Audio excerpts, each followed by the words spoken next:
She wipes her cheeks of phantom tears. What's on tonight? It's trauma and fear.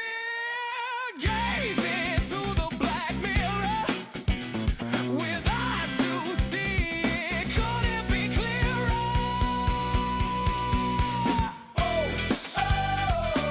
We hold these truths, you know.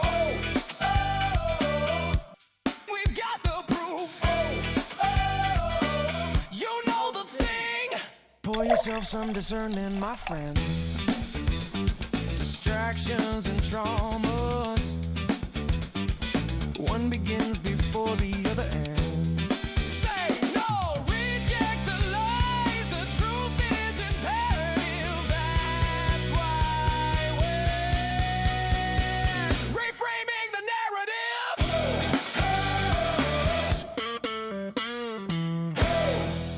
Welcome, everyone, to this week's episode of Reframing the Narrative. And this is a conversation that has been in the works for a while. Jake and I have really wanted to get our guest this week, Franklin Okanu, onto the show. Finally made it happen.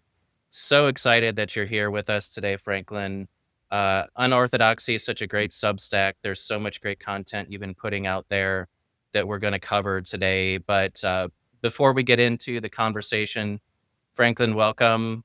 Thank you again for joining us. Really excited to discuss some of that work that you've been putting out there and just some of the insights you've gained.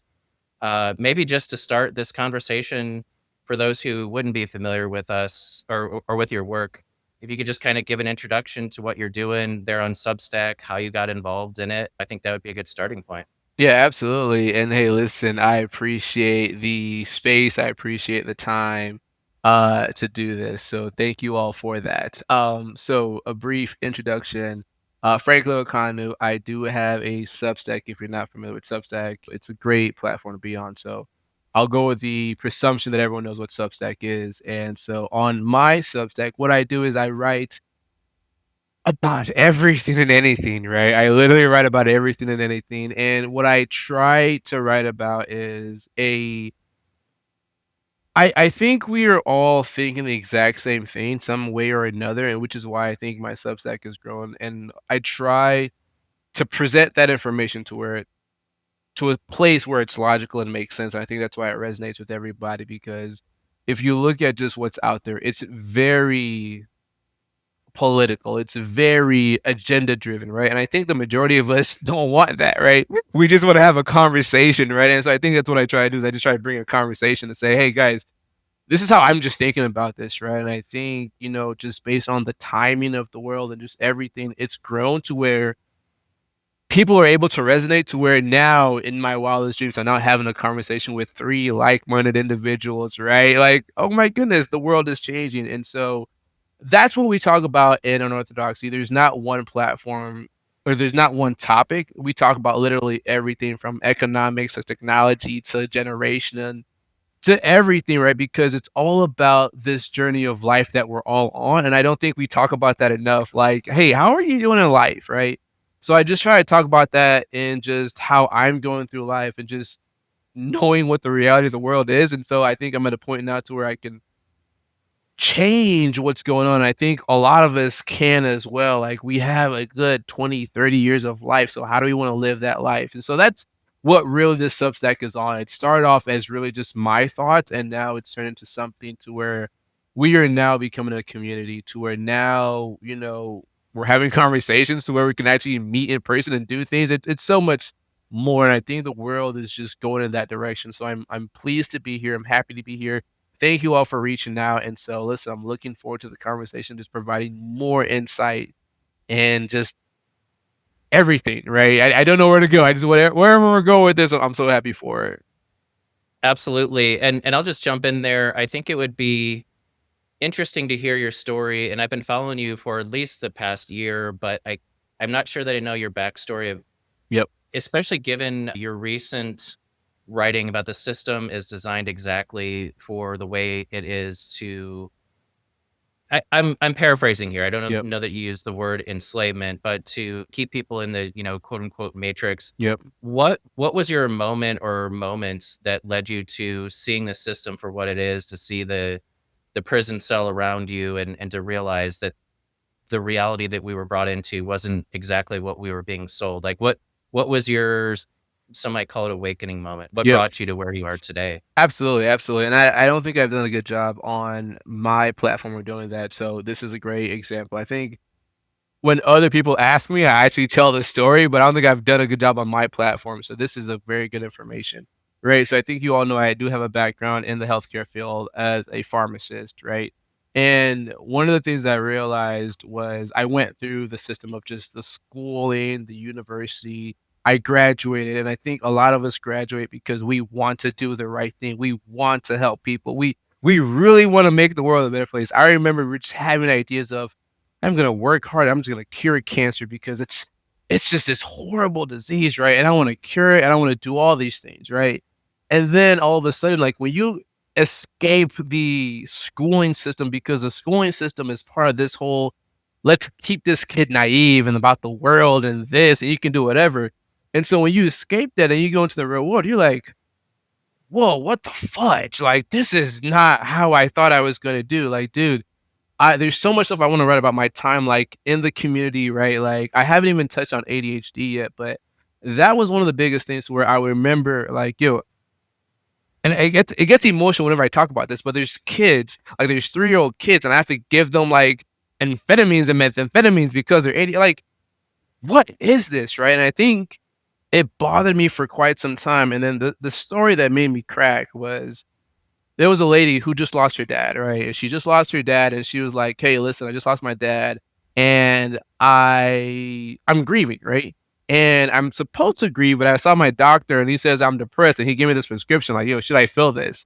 And I was like, "No, like you're grieving, like, yo, I lost my mom, like you probably need to cry about this. You gotta grieve about, like, this stuff has to come out, right?" And I think just after that, I was like, "Yo, what am I doing? Like, I can't do this forever." Like, and I think I just graduated a couple years after, like this is all within like a year or two. And so I'm like, okay, if I'm going to do this for the rest of my life, like, yo, I really need to take some time off. And so I did, like, I called my boss at the time, like, hey, I've got to take a step back. And so I took some time off of work, and I literally was like, yo, what do I want to do with this world, right? Um, at this time, as you guys know, I have a very unorthodox view of the faith of Christianity, et cetera, even though I grew up a strong Christian and everything. And so around this time to where I quit as a pharmacist, um, I was also exploring this world of Christianity and history as where did this all come from?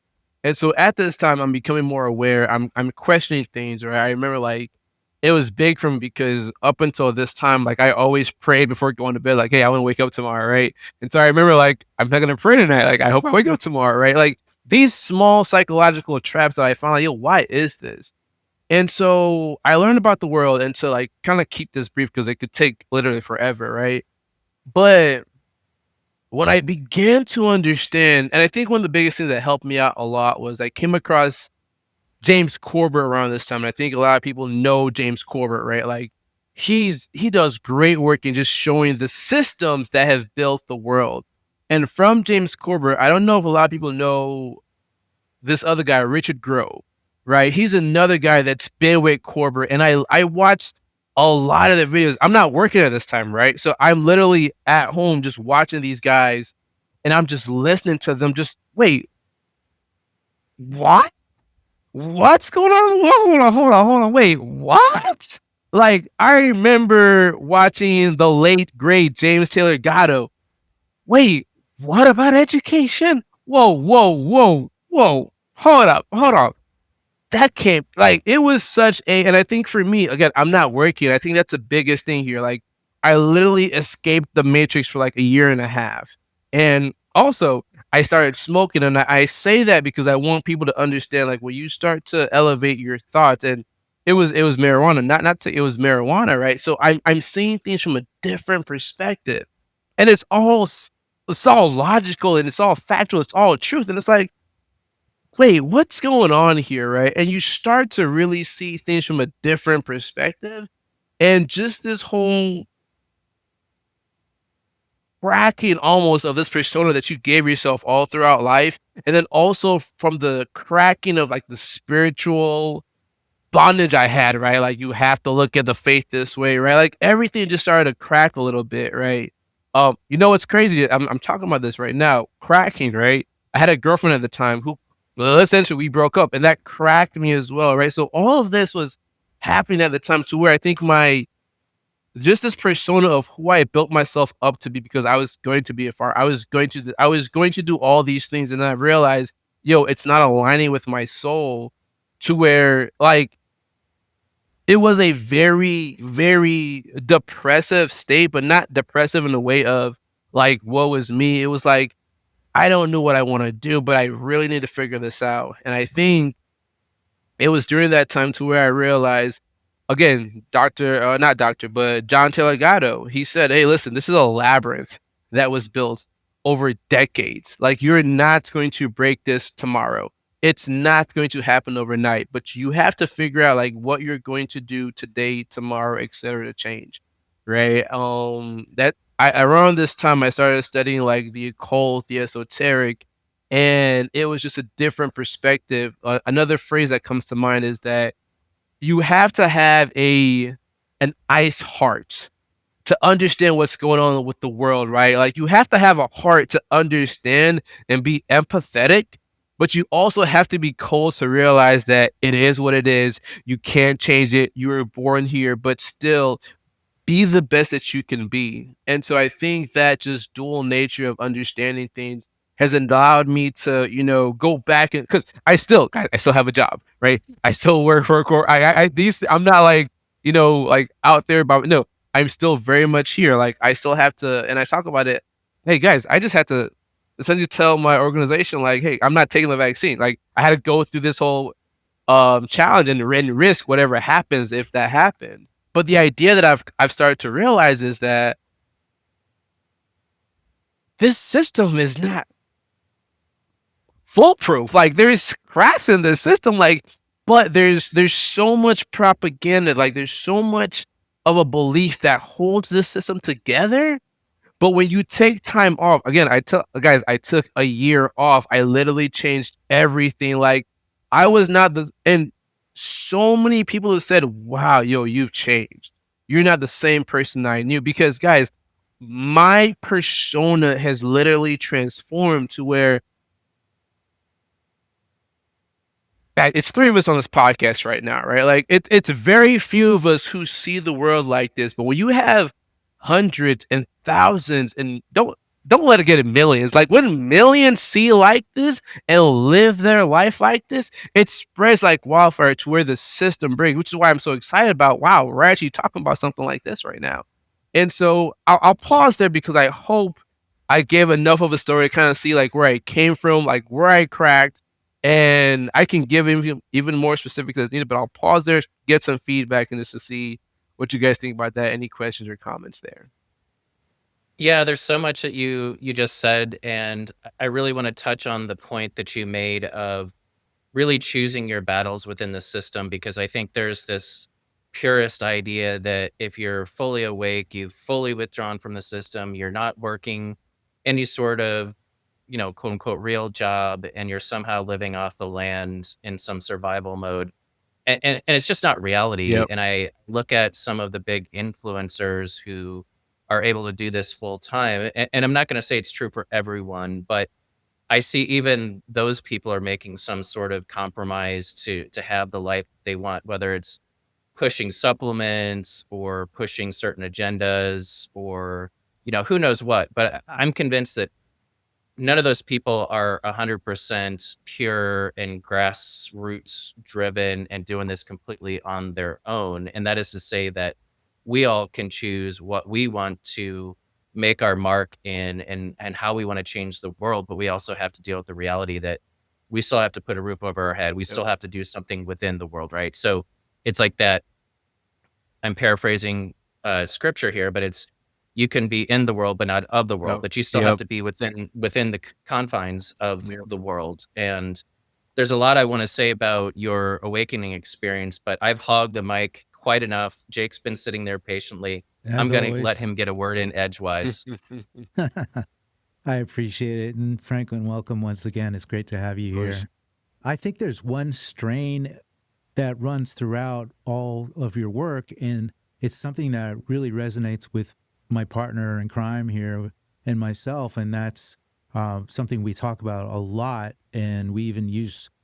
Well, in fact, I cut and pasted a paragraph from one of your recent articles and sent it to him about attention being the currency of the universe, and we talk about where you pay your attention all the time, right? But I think not everybody that got a year and a half off of work would have ended up in your position. There had to be the secret sauce to making those changes. And like you said, even your personality and the way you affect people was transformed. And that secret sauce is intentionality. And I think you really focus in on that so well. And it really separates your work from so many other writers, and I really appreciate about that. I don't know if you wanted to just take that keyword or concept and run with Yeah. it right now. Intentionality, where you pay your Yeah. attention, and all the things that go with that. Yeah, absolutely. And thanks for calling it out, right? I think one of the things is, guys, number one, like I'm so much in the system, right? And so a lot of times going back to the original question, or that you asked me, like, hey, listen, how did I get started here? I think one of the biggest things that I realized was, I think when I came to terms with, okay, this is what the world is, right? Because I did go back to a pharmacy, right? Because it was like, oh, hey guys, I rent's due, right? I've got rent, I've got student loans, I've got to pay this stuff off, right? And so I think I did go back, right? Um, but, like, that journey, and I think I've talked about, I've left that field behind, like, I'm in a whole different field right now, which is amazing, right? But, I did go back at the time, and I went back with the intentionality, right? Oh, I went back with the intentionality. When I went back, I was like, "Listen, what I wanna do right now is I wanna start healing people," right? And where else can I heal people rather than here? I remember there was people I would talk about. There's this guy who came up to me one time when I was at the pharmacy. He was like, "Hey, do you know who I am?" I'm like, "I'm sorry, I don't know who you are." He's like, "Dude, you talked to me like a year ago. I've lost 70 pounds since you talked to me. You told me to go on this diet, and dude, I've lost all my medications. Like, I'm only on like one, right? But I'm completely off of 12 medications." I was like, so this is how you change the system. Like, you can really change the system in a different way, right? But what happened was, I took that year and a half off, and I came back intentional with, this is what I want to do, right? And when you come with that attention, your attention now changes into, where are the opportunities here to make a change, right? That's the biggest thing.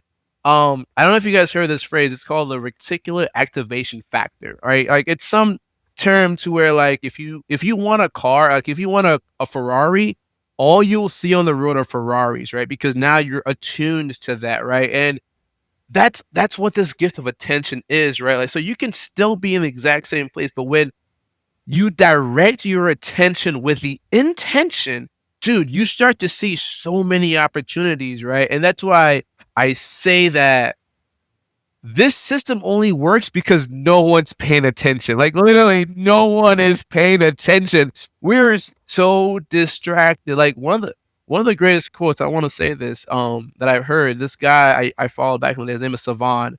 Um, he said, if you only knew how powerful you were, you would have realized why they spend so much on you to make sure you're distracted. And that is so true, because once you practice intention for a extended amount of time, right? And that's we can practice intention for like a day or two, but try doing it for a month, for a year, dude. I promise you, your world will change. It's meeting goals. It's literally meeting goals. And I think what's happened in my life is, I have come now to, like, I work with corporations. I understand corporations, and this world was built by corporations. And there's some good I would say I work for a great corporation, right? I work for a really good corporation out there. But I'm like, imagine those corporations that have no kind of conscience. Look at what we can do, and we're good guys. Imagine ones that have no conscience. I see why a JP Morgan is, controlling the world. I see why a BlackRock does this. I see why Apple, like, and I don't think a lot of people understand how, like, these entities work, which is why a lot of times they're like, oh no, they would never do that. Oh, trust. It happens all the time. Like it happens more than you know, right? But once you're intentional just about whatever you want to do and you start paying attention, I promise you, you just start to receive it. It's literally out of body. Like you start to get ideas that that idea wasn't your idea. Like it was not your idea, right? Yeah, you had the experience here, but like, wow, I just got a download, right? That's a great idea. Then you test things out and there's trial and failure, but you can literally create your own world, your own systems and everything to change, but it starts with intentionality, right? I hope I did that topic justice. There's so much I could go there, but I could talk a lot and I start rambling, so I want to pause, check me in, make sure that's good. Let me know if there's somewhere else that you guys want to go. But intention it's powerful. Like it's literally directing attention, which is the currency of the universe, and where you want to go. And that's a great. They want you thinking about anything else than you being intentional. And I think once you understand that, you can change the world really. But I'll pause here. No, that's great stuff. And what you just said touches on both articles that really hit me today that you published recently. One was on the thank you for your service. And Yep. I just loved how you touched on how the military messaging is pushed through NFL. And that really just was reinforced when I was out at brunch earlier today and there were big NFL screens everywhere. Yep. And just, seeing that military message everywhere. But even to a larger point, how many people spend their entire Sunday in front of a screen watching games that literally do nothing for their lives? So they start at noon and they end at Yep. 7 or 8. Their whole day's gone. What do they do? Yep. What do they have to show for it, right? And Yep. they were encouraged to pay their attention to this meaningless set of games, right? And even more so, I loved what you wrote recently about social media and how that's a distraction and it pulls your time away. And it really, there's so much that to summarize a lot of what I read in that particular article that you did about the different online traps and social media, thinking about that famous line from Steve Jobs where he said, if you get a product for free, you're the product, right? Yep. And so that it's so true in social media. And it's another way they get you in with that dopamine addiction. They get you clicking and swiping and all that. And it's really hard to pull away from it. I think all these things combined, it's all the distractions that keep us from that quiet time to get that divine inspiration to get those messages through the ether. And I love that you Yep. touched on the ether because that's not talked about enough as well. But I think it's a really important point that you're bringing up through those different pieces, that there's all these distractions out there that you can get sucked into and that really waste your time that you could be using in so many different ways. And there's more thoughts that I have on that, but Jake, jump in there. I'm sure you've got a ton of thoughts on that as well. You stole my my keyword again. It was ether. I I love it. I love I that love it. Franklin So mentioned. let's Yeah, do that this. you get taken away from the ether by all these things, and Oh, like most people would be like, "What in the like shut the front yeah. door," as they say, right? What are Yeah. you talking about? Yeah. What is this ether you're talking about? But PJ and I we frequently talk about the in between moments that we don't have anymore because we fill them up. We fill them Yep. up with we just go, oh, who messaged me? Franklin wrote another article, and then I'm not saying Ah, the articles I aren't know. awesome, but Yeah. maybe sometimes we just need to be alone with our thoughts. And going Yep. back to some really fruitful times in my life when there were no distractions was when I was swimming laps, and you're not going to be able to check your phone when you're swimming laps Yep. looking at a black line in front of you. And I had to jump out of the pool a few times and write down the thoughts that I had because those were in between moments that were almost Yep. forced on me because I was just me and my breathing. So anyway, let's talk about in between moments and ether Oh, and anywhere dude. you want to go with that. I'm gonna try to keep this like 5-7 minutes, right? Because I could talk. Oh man, so I don't even know where to start with this, right? Like I have no idea where to start. So when I tell you, I'll just start somewhere. Our society as we know it, like, and as our parents know it, as our it's so new. Like it's so new, right? This guy Unbecoming on Substack does a lot of work, and I said I'm gonna write another book because we literally like the Roman Empire literally ended like a couple hundred years ago. Like, Are you sure? yeah, like, are you sure? Like, Yeah. That's a great one. Like the idea of the Roman Empire that we know, like, ended a couple of years, even though it's, you know what, it did end. It changed faces and everything, but the way we understand it, like, everything that we know is very recent, right? But so how did it get here? Literally, this idea of the ether was, everyone knew about the ether like literally 100 years ago. Like, everyone just knew the ether existed. It was there. So how did it go away? Well, you had a large organizational change in how we're going to educate the people, right? Like, there's another guy, his name is Alex Sachon, of the wisdom tradition, and he dives into Nikola Tesla's work and Albert Einstein, how literally everything we have right now in our world is because of Nikola Tesla. And Nikola Tesla had this idea of an ether. You would think everyone would know his name, but everyone knows this name, Einstein. And whenever you Google the name Tesla, what do you get? Elon Musk Tesla. Like, it's an intentional way to hide the truth out there, right? But this ether it's literally everything. So every morning I go for a walk, like, in the morning, right? And one of the craziest things, I just look up at the stars, right? It's always nighttime when I go for a walk before the sun comes out.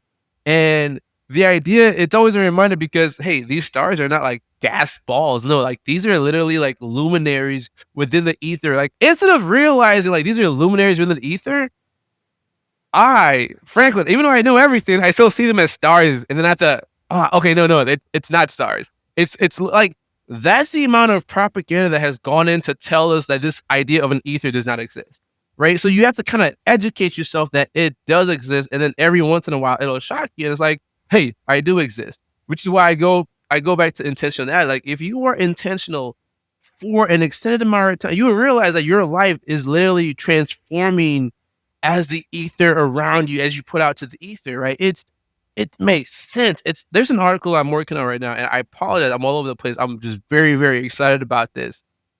There's an article I'm working on right now. I want to say there's a connection, and I apologize for putting so many articles out, because I'm like, I don't know who's gonna like it, so I'm just gonna put it out there, right? But I'm like, honestly, I would not read my articles because I write a lot, like literally every day or so. But there's an article I want to put out there, because there's times to where I'm looking for something and I'll go on social media, like, not intentionally, but I'll end up on social media and something will touch me. And as soon as it touches me, that's it. I'm off of social media. Like, I'm like, okay, so was that the ether, like, just telling me just to go on social media? I'm like, that's a tricky slope, because if I do that all the time, then I'm always going to go on social media, right? But the idea is, there's a correlation. There's a lot of synchronicity occurring here, to where I have an idea, I go on my phone, I see what I needed to see, I get off my phone, I produce an article, and someone says, oh my gosh, I needed this. There's a medium of information that's flowing here. But if you don't know about this, you don't know how to hone in on it. You don't know how to pay attention to it. You don't know how to spend those private moments in it, right?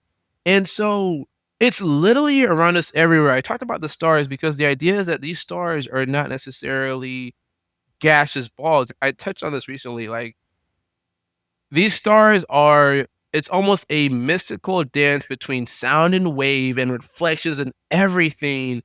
And I want to educate myself more on this, but I've read a couple of works about it, right? And I haven't wrote about it yet because I'm not versed enough to say it. But essentially, whatever they tell us stars are not. There's something here that's happening mystically and spiritually that affects just how we think, how we act. And when you pay attention to it, you're able to move mountains physically, metaphysically, etc.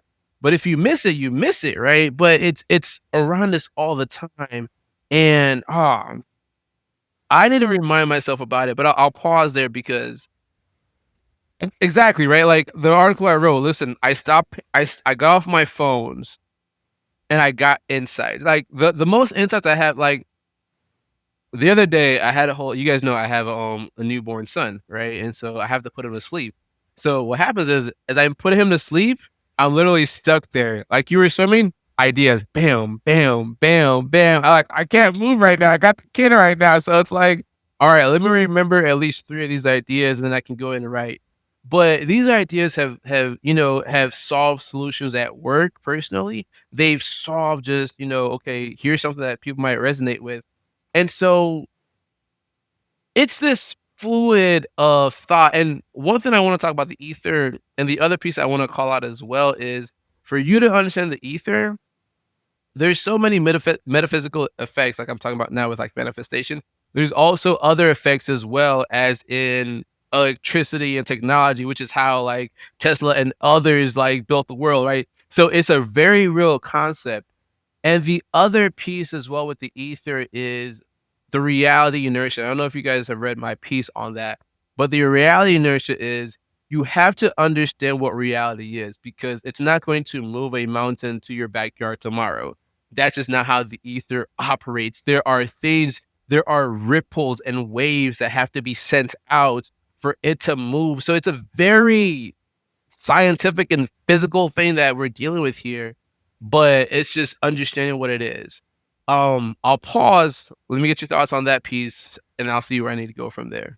Yeah, and there's a couple major points I want to make off of what you just said, and the first is definitely not what I came into this conversation thinking we would talk about, but I think it's important because you bring up the ether, and I think that that fraud named Einstein was put on the world stage for very specific reasons, including getting rid of the idea of the ether and making it sound like old Yep. superstition.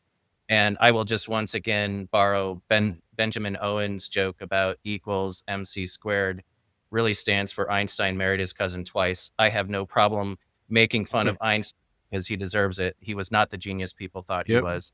But that being said, I loved what you were saying about the luminaries in the ether. And if you go back a couple episodes ago, we talked to Dave Weiss and we talked about the nature of our realm. And Jake and I are definitely on the same page, or general same page about that. And I think once you understand that we are in a realm where truly we're being circled by these luminaries, and that it's a very predictable pattern, and that it's something that our ancients have understood and mapped and could plant their harvest, and all of that, that it was well understood and it wasn't the product of a spinning ball hurling randomly through space, that that's where you really start to understand just the brilliance of our creation and the world that we truly live in. So I think that's a really important point. And there's so much inspiration that does come through that ether that exists. And one of the things that I read catching up on some of your articles earlier today, I love the piece that you did on financial freedom and really getting that financial freedom. One of the things that really struck me in that piece was you talked about having multiple sources of income. And about a year or so ago, I was forced to get out of the traditional W-2 work world and really become an entrepreneur and really start building business on my own. And at first it's daunting and it's less comfortable than the one source of income world, just always knowing that you've got a paycheck. But then there's a level of freedom that is there. And I was just thinking about when you were talking earlier, and then also the article you wrote, that I went to a networking event earlier this week that was totally out of my current realm, and it was in basically startup investment and real estate.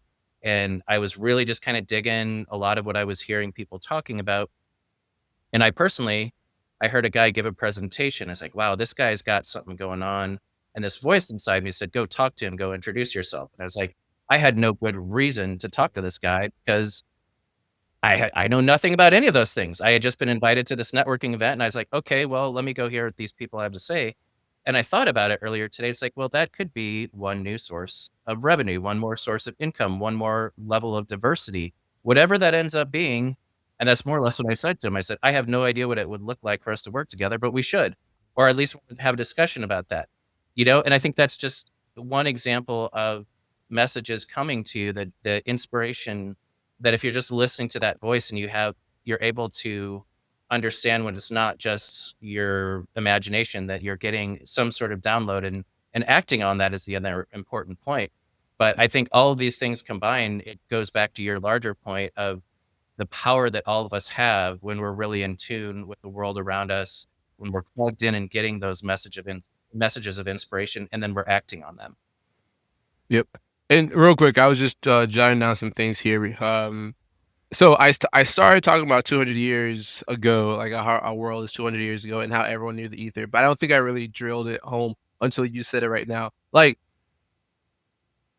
there's so much to like talk about, but I'm trying to be like cognizant of time and whatnot, right? But like, The ether was so much an aspect of reality that back then technology didn't catch up to what the ether and just the common man knew. Like now, imagine us like if everyone that was, let's say, subscribed to unorthodoxy just knew about the ether and just like lived it. I promise you, like the world will change just because you're now increasing the amount of synchronicity that will occur. Right. So that's like one piece, right? And the idea is that that's why they don't want anyone even knowing about this ether. Albert Einstein, right?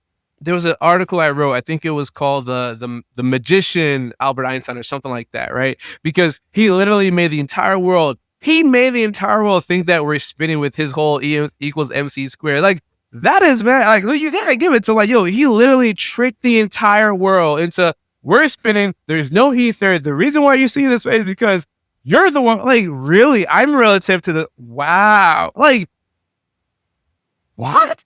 Like it's mind blowing. But I mean, yeah, sure. I didn't know Albert before, but yeah, sure. He's the smartest guy in the world, right?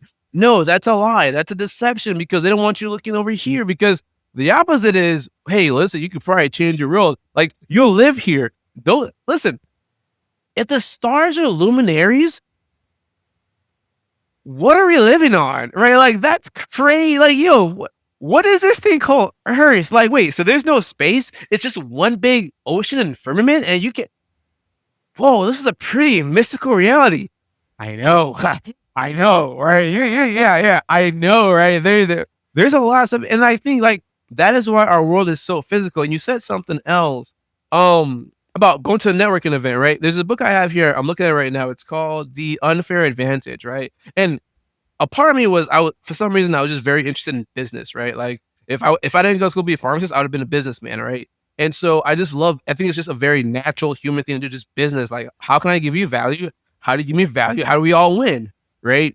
And so I read a lot of business books and The Unfair Advantage, right? It talks about the 5 things that anyone needs to be successful, and number 3 is luck. Like you need luck. Like luck is yes, opportunities, preparation, but you have to go out there all the time. You have to listen to that voice. That voice is a skill. And when you listen to it over and over and over again, you sharpen how much accurate it is. And then you listen to that right time and bam, it'll change your life. Right. So that's another thing there I wanted just to touch on. Um imagination. Oh my gosh, right? Like I forgot I was going to write by imagination, right? But it's really like you working and you putting your intention that you talked about earlier, Jake, into the ether, right? Like, what do you imagine, right? And I, life is so fluid, right? Like, again, 200 years ago, everyone knows about the ether, right? We can talk about it. We're talking with the ether right now. Our voice is traveling to the ether. Like, it's so much, right? Um, and I think when you just look, you can see it and you can really change your world. I'll pause there. I think I was going somewhere with that, but I'll pause. Let me get your thoughts and feedback on those notes I just wrote down real quick. Sure. Well, I think just talking about the ether and then how we've kind of lost touch with it and we don't even know what it is. Like you said, you point out maybe 200 years ago, everyone knew what the ether was. And you look at the structures from before the previous reset, whatever that was, and Yep. the World's Fairs and all that. And like even our friend of the podcast, Agent 131711, I don't know if you ever follow his work, Franklin, Yeah. but yeah, we have a little like a private forum for members, paying subscribers, and someone was sharing some images there, and they were like, just someplace in Michigan or some like Cincinnati or Kentucky at this point in time, and then now, and some of those buildings are still there, but Yep. you notice that maybe the spirals and the almost like the the basilica in Moscow, they have those onion Yeah. Yeah. shaped Yeah. Yeah. things. Yeah. Those Yep. are gone. They've been taken away from the buildings. Yep. What were those? Were they antennas? Were they energy devices? Did they have an internet? So I'm wondering if they're trying to not just keep us distracted and out of touch with our real power, but the electromagnetic nature of the world that has been introduced since telecommunications and the internet. And like you go to what Tom Cowan says in his book, The Contagion Myth, basically like we've had a pandemic every time there's been an introduction of a new electrification of our world. And maybe that is another way for them to override and to like re-engineer and keep us out of touch with what the really powerful electromagnetic force, which is the ether and all that entails, and keep us out of touch with the luminaries as well, not just mistaking what they are. Absolutely, right. And I hope I'm doing a good job like driving home the points I'm trying to say here. If not, blame hanging out with my wife and kids earlier, right? Was like, guys, I got a podcast, but it's life, right? Yeah, we're going out. I know you said you're at brunch. I was at brunch too, football games and everything. So that's what this is. But no, going back to just really quick, on just the erasure of the ether and everything and the EMFs. There's a video that I saw like during the pandemic. It was this old guy, old professor like from Russia or whatnot. I'll see if I can find it and like repaste it. I think I've talked about it once, right? And he talks about, it's ironic that we've got, I forgot what the chemicals are, that we've got EMFs over here, we've got this in our foods, and we eat this, and it goes into the blood-brain barrier, and then we're exposed to this, right? It's either one big coincidence that we just happen just to mess all this up, one big coincidence, or it's somehow intentional just to make sure that we just don't access higher levels of reality, right? And that is so true. In my book, I think one of the biggest things that made me write my book, because I talk about this like, oh my gosh, like all this is false, was I realized that there's a video. I first got introduced to the world changing because of the mud flood of the 1800s, right? And there was a lady that I actually had the opportunity to meet in person. Her name is Michelle Gibson, right? And so she has a YouTube page that's actually pretty big now, and she just talks about the old mysteries, the world fairs that like, hey, look at these guys that you think they were great guys. I grew up on Jack London, Call of the Wild, right? So that was like one of my biggest books, right? So she was like, hey, did you know that Jack London was part of these other authors? And what was these books about? Like, yeah, it's cool about a wolf and whatnot, but as a child, you're being introduced to some pretty graphic scenes of these dogs fighting and this happening. Like, what is that doing? Right? So it changes this idea, and it realizes that, listen, literally our world that we know now was literally changed 200 years ago to become very gray, very materialistic. Whatever was spiritual, get rid of it. Spirals, I don't want to see it. I want straight, black, gray, and that's it. And the idea of Ursary and just others, it's like, okay, well, if you look at a lot of these Muslim cultures, it's not even just Muslim, just look at Muslim cultures. They're very big on the spirals. They're very big on, these aspects, right? And you look at other cultures, they're very big on geometry, these sacred geometry. In the West, we have none of that stuff. We are red light, green light, yellow light. It's very mechanical, robot. There's no arts and science here, right? And so they don't want us thinking. And last thing that I want to write down, I think I heard this one time. It was Henry Ford, and forgive me if I'm inaccurate on the technicalities, but I think it was Henry Ford.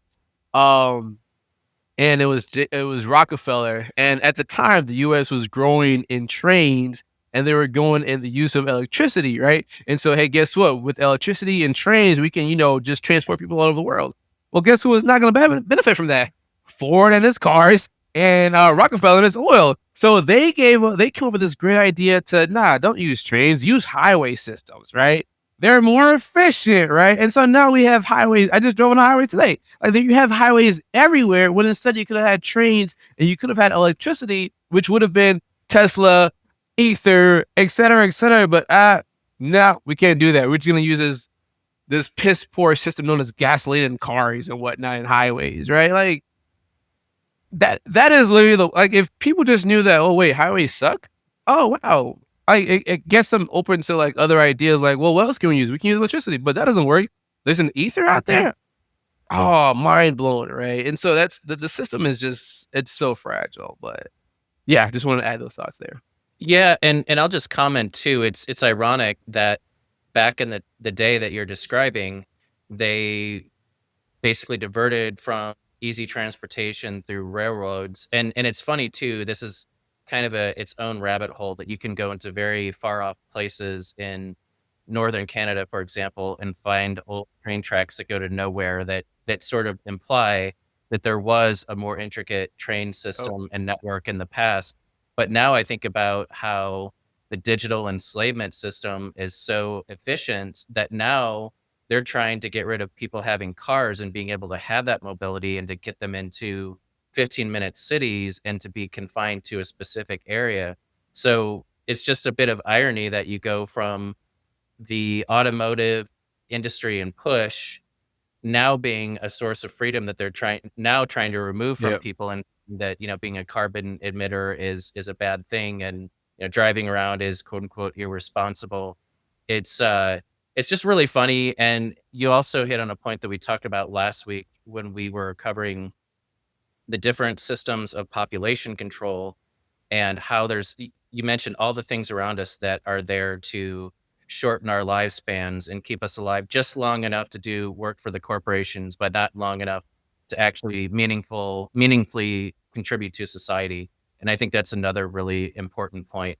Jake, you look like you also have a thought there. I'm going to go mute and let you comment as well.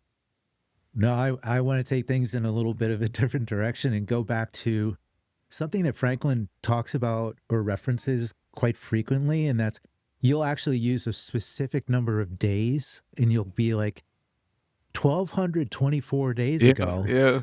So getting back to intentionality, I want to just kind of rewind to that point. What was it that you set out to, how did you get Ah, to the point where you realized you want to make that change, like Michael Jackson, ah, and then set out to go on this, for lack of a better word, but a journey, 1,224 or whatever. You're probably aware exactly how many days it is right now yeah. as of today. But I just love that you refer to that, because it's I think your example is applicable to anybody, Yep. and there's just so much to take away from your writings, and it's a real there's the word again, but journey of growth. And that's what's exciting about coming along with you and reading your articles, because there's always something. Yeah, you point out a lot of the things like, yeah, we're being distracted, they're making us infertile. You reference all of that, but you have this one life, you have intentionality. Yep. And 1,224 days ago, you were a different person. And now look where you've come. And now you're looking forward to the next 20 years. In your most recent articles, you're talking about your 20-year plan.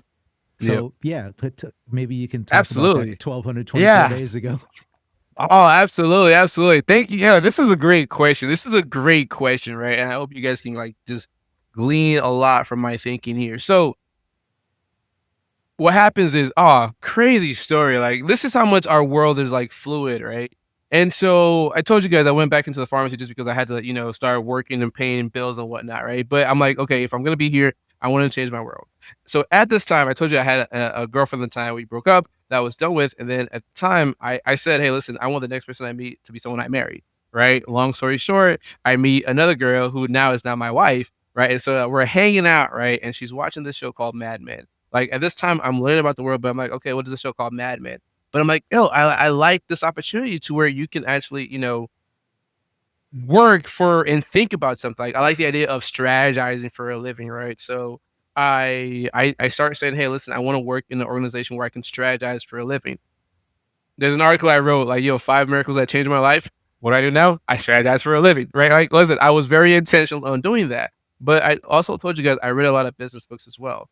And so the idea was, I read this book, The 4 Hour Work Week by, I forgot his name. Oh, I forgot his name. Right. But it's a Tim pretty book. Ferriss.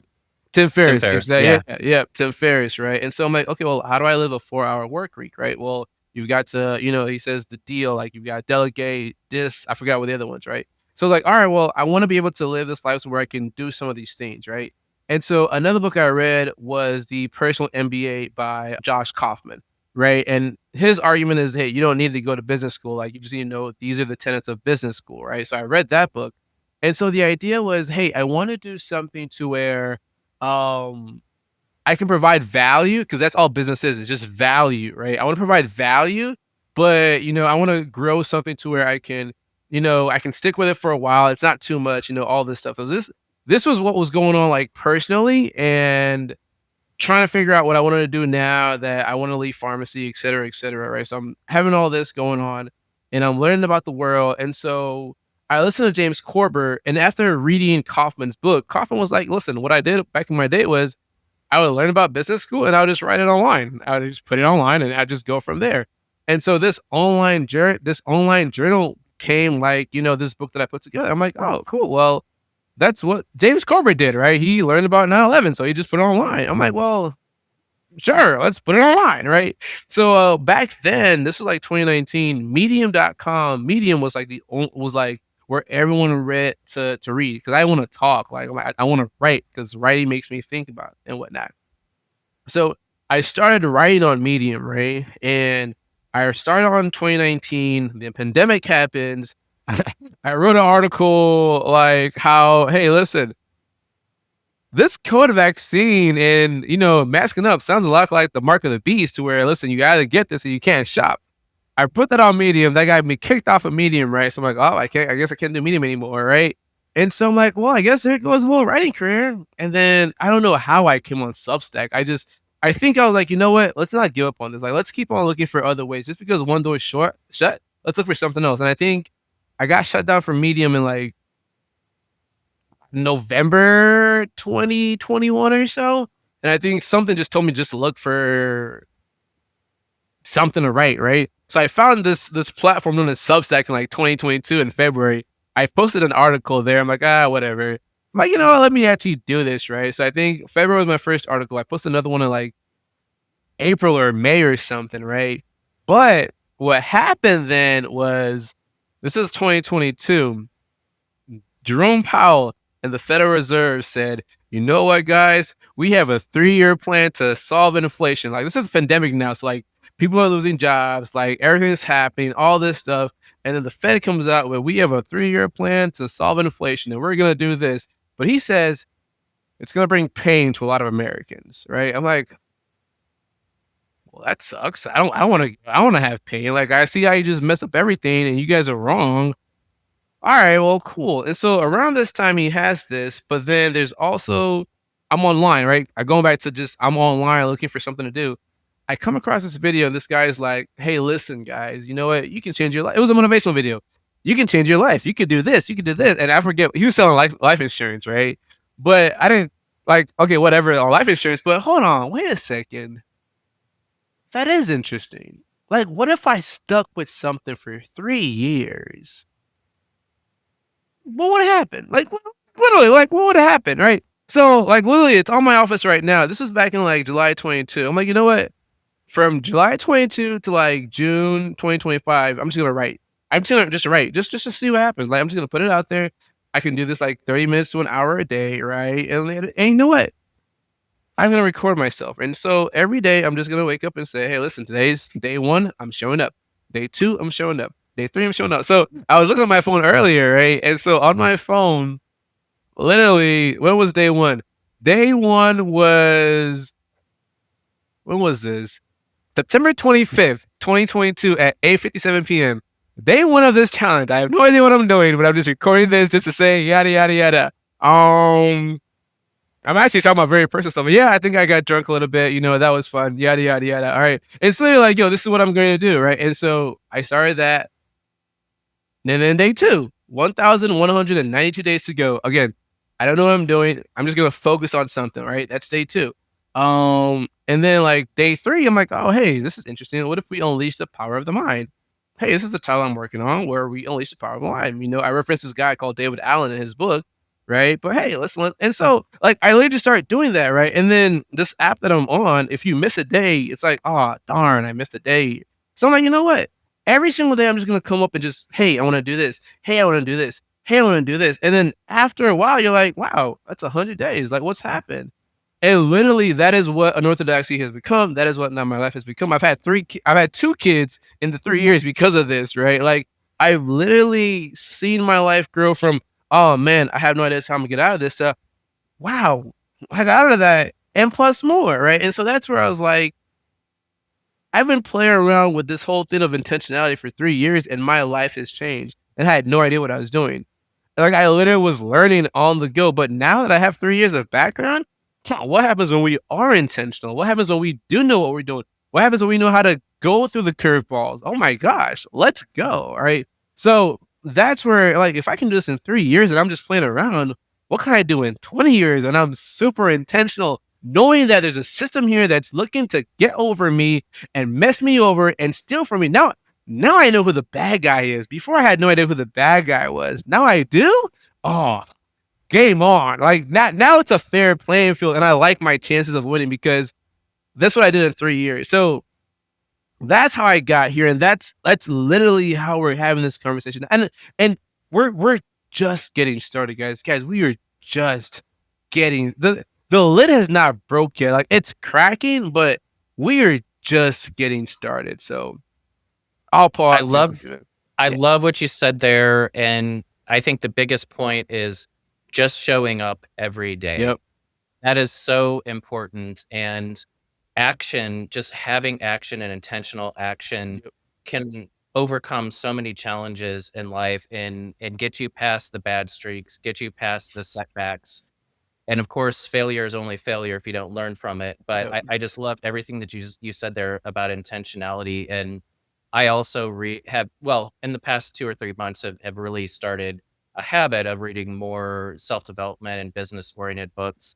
And what you said fits in perfectly with the one that's been speaking to me recently that I'll recommend to our listeners and to you as well if you haven't read it. But The Obstacle is the Way is a great book. Talks Ryan about this. Holiday. Yes. Ha! That's another funny story. I'll get back to that, but go ahead. And like everything you said about intentional action and just showing up every day and attacking whatever that thing is, that obstacle you're trying to get around, because that really is your path to success. Jake, I know you're itching to say something. I'm going to let you jump in there. I'm a big fan of Ryan Holiday's Obstacle is the Way, Ego is the Enemy. And of course, that goes back to Marcus Aurelius's Meditations. And he gives credit to all the other Stoics that he learned from. And maybe Marcus Aurelius didn't even intend for anybody to read. He was just journaling. So that echoes what Franklin's been doing. It started with journaling. Like you mentioned, an app. Is that a journaling app? Yeah, it's called Day One Journal. So what day are you up to now? Maybe we should call it so the episode. Yeah, right now I am on day 1,244. Nice. 1,244. I have 60 days to go, and I'm like, well, that's 1,304 days. Well, as you can tell, I messed up my numbers somewhere, right? But I'm like, hey, let's keep going, right? Let's keep going, right? So yeah, that's where I am. And really quick, just to talk about how synchronistic everything is. In my whole story, I never mentioned Ryan Holiday one time. Ryan Holiday was the biggest impetus in me doing what I'm doing now, because I came across this book. I think it was Ego the Enemy and also The Obstacles Away. And I remember reading his bio, and it was like, at the time I read it, he was a director for American Eagle, and he was doing this. I'm like, you know what? I would love to do that. Like, I would love to be a director for this organization, right? And still talk about esoteric stuff, yada, yada, yada. Guys, that was 5 years ago. That's what I'm doing right now. Like, literally, that is literally what and that's like, there's no way. Like, no, there's like, it really works. Like, but you have to show up you have to put out. There's a book that I read. It's called Real Magic, and I reference it in my book. And the idea is, you have to understand just the compounding interest of just showing up every day and just putting that ripple out in the ether, especially when you don't feel like it, right? That is when it's literally David and Goliath. The days when you don't feel like it are probably the days where you should put something out there, because you have no idea what the luminaries are. You have no idea what this ancient system is saying, like right there, right now. You have no idea. So you should probably put something out there. And literally now, like, bad days happen. Yeah, it's a bad day. Like, okay, I've had it. 1,240. Like, what is that deep in the grand scheme of things. And this is what life is about.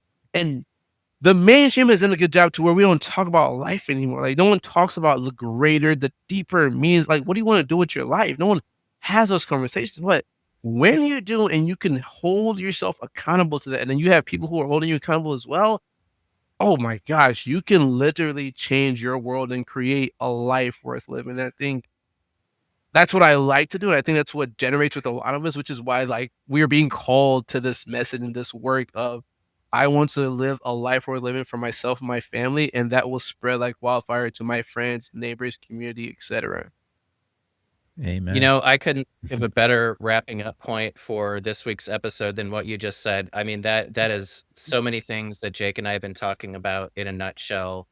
So much more that we could talk about, Yep. Frank, but I think we're just going to have to do a part 2 Yes. sometime in the Yes. future because we've barely scratched the surface. But I think you've given us just a great overview of the work that you're doing and why you're doing it and what's driving you. And I think there's a lot of lessons for our listeners to take away from this to inspire their own work and their own action. And I would say next time, let's get a little deeper into the weeds. Let's talk a little bit more about these systems. I mean, like I said, there's 3 or 4 articles that I read earlier today of yours. I was like, oh, there's so much I want to talk about here. So I'm just going to have to hit the pause button on that. But thanks again, man. It's been a great discussion. Certain we'll have another one. Yep. Make any wrapping up words from your side? It's just been a wonderful conversation, inspiring as I expected it to be. And I'm really looking forward to seeing what's next in Franklin's writing, in his life. And I know that there's another book in him as well. Do you happen to be working on that, or is that in the works? That's in the works, like in the future, right? Like I was just like right now, I'm like, oh, we got these 2 kids, right? Like I'm gonna be in dad mode Yeah. for a while, all right? Until they become like a little bit more self-sufficient. I think we want another one too, right? So like that'll be a little bit different. And like right, like when I say we're just beginning, guys, like we're just beginning, right? Like I think I know we're kind of ending. I just text my wife. She's like, "You've got a few more minutes." I think I'm good for a few more minutes, right? But I would love next time I will put together like 2 hours. Like, no, let's talk for like as long as you guys want to talk, right? Because this is just the surface. But one thing I do want to end, and I hope everyone's realizing, like, yo, it's literally like the system it's so cracking, like it's so cracking, right? And I think I I talk about finances, but I don't talk about finances enough, right? But I think that, you are literally going to have to do something differently than what the system is saying because you're just gonna realize like the system is failing. Like, and when you start going away from the system with whichever why you do it, like you're gonna realize there's another way here, right? And I've talked briefly about parallel societies, right? But I think just like it's 3 of us right now. If we have 100 of us together, right, and we really start like really seriously, like, okay, well, how do we want to live off of 100 of us, right? Can we do that, right? Well, I think we can. We have ChatGPT. Now let's research it. Like, how can 100 people live off of each other, right? And doesn't mean that we essentially just leave the world. No, we're still in the world, but we're gonna focus on each other. Like that is an exercise. Like that is a thought exercise that society as a whole needs to do, right? I saw something the other day of parents who are like, yeah, I'm not giving my kid a cell phone, I'm giving my kid a landline. Perfect. We're going back, right? Like, yo, what happened with Facebook and their like AI virtual reality? That never took off. Bill Gates just said, yeah, climate change, it's not gonna destroy the world. Right. So I was like, oh, you guys are like falling back, like it's not working. Like everyone's trying to realize, well, hold on. The narrative is breaking, right? And I think we have more access, we have more visibility. Like people are questioning everything, which is great. Like question everything. That's literally how you find the truth. And so I'm so excited. And I think the work that you guys are doing, right? I think the work that I'm doing is we're planting the seeds, guys. We're literally planting the seeds. Like 5 years from now, someone's going to see it and they're going to go on their trip and they're going to be like the biggest influencer on TikTok and they're going to spread the world and reach people that we never could have reached. Right? Like we are just planting the seeds right now because people behind us are going to come. And mainstream is still going to do what it does, right? It's still going to talk about this. It's going to talk about that. And it's like, okay, sure, whatever. Oh no, that's crazy. Anyways, this is what I'm doing over here on my side with my family and my this to where, yeah, sure, it's pandemic, but yeah, we're good. We were driving to the bridge and I realized, wait, I saw this lady with a mask on. I'm like, that's so crazy. I literally remember like 5 years ago, everyone wanted to wear, like, everyone was being forced to wear a mask, right? And now no one wears a mask, right? Like once you I'm curious to see what the next pandemic they try. I'm like, guys, I think people just still remember like, yo, it's sure whatever, it's COVID, right? But we're so there, and I think just the work that we're doing is planting so many seeds, and I hope people are optimistic. It's easy to be pessimistic, right? But once you stop looking at that and you just start looking at the potential, man, it's exciting. And what a time to be alive! Like, what a time to be alive! Because the fact that three adult men can have a conversation about things like the ether, ah, boy, we're about to change the world right here. So, yeah, those are my thoughts right there. And I love the idea of putting our thoughts and the things that we've learned out into the world and letting Yes. people chew on that and then take it whatever direction that makes sense for them and to go out and change the world in their own way. So great thoughts, great inspiration, Franklin. Thanks once again Of for course. joining the podcast. Absolutely certain we're going to have you back and definitely looking forward to that. We'll carve out a couple hours and just get deep into all these layers. But this has been a really good starting point, and we just wish you well on all the work that you're doing, Likewise. you to do. And yeah, just keep on doing what you're doing. Fight the good fight, man. We'll be watching from the sidelines and cheering you on. Keep planting those Likewise. seeds. Appreciate it, guys. This was fun. This was fun. I had fun. I really had fun. Like, it was really talking to like some good friends, right? Yeah, no, this is great. Whatever you guys need, let me know. Looking forward to just chatting some more, and yeah, we'll go from there. Excellent. And to our viewers, stay tuned. Next week, we have another guest coming up and more in the future. So stay tuned. And once again, be really cognizant of where you're paying your attention. We'll talk next week.